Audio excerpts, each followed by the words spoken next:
David Dorn is not a name on the lips of our leaders this week. It should be. Dorn served his community for almost 40 years as a police officer. Even after he retired, he continued to help others.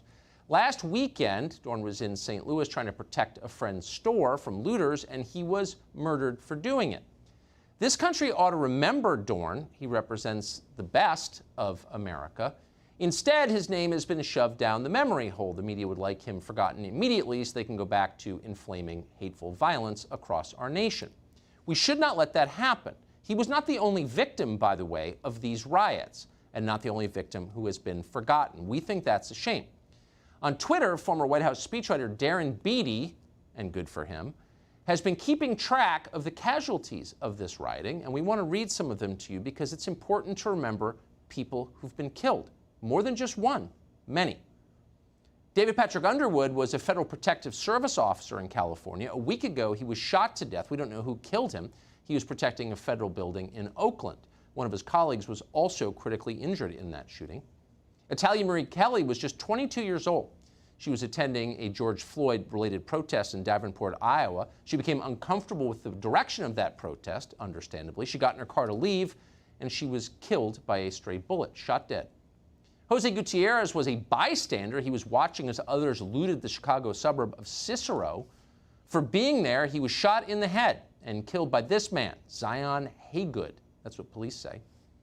Another victim in Cicero, Illinois was Victor Cesares Jr. He was 27. He was shot to death outside a grocery store. No one remembers his name. We should.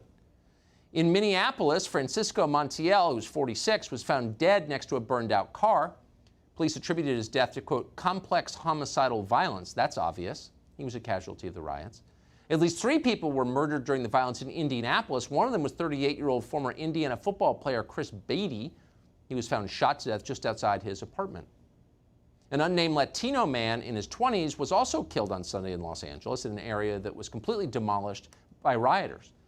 And of course, those are just the ones who were killed. Probably not an exhaustive list. If you know more, please send them to us. Thousands have been hurt, maimed, financially ruined, brain damaged over the past week. Dozens of those are police officers. They were injured trying to protect the public. One of them is Las Vegas police officer Shea McLanis. He was shot during the riot on Monday. The man who shot him says it was an accident. He was just trying to scare away rioters. We don't know the truth, but the man took a bullet to the head, the police officer did. Every one of those people deserves to be remembered. But instead, again, they are forgotten, and they're forgotten on purpose. The press would like these protests to go down in history as mostly peaceful. They're not, and they're not in part because CNN, MSNBC, the New York Times, and many others have been inflaming racial tensions around the country. They're inciting violence. They don't care about the consequences. The rest of us should care. Those are human beings, they're Americans, and now they're gone. And you know who did it? The people on our streets. They should be held accountable for what they did. Well, for months and months, you'll remember, our leaders made it illegal for you to protest anything, even to go to church. The coronavirus lockdowns were enforced. But now that our streets are overrun with Black Lives Matter protests and riots, they've changed their minds. Your protests are still illegal. They're racist. The ones destroying our country, essential. We'll tell you what they said after the break.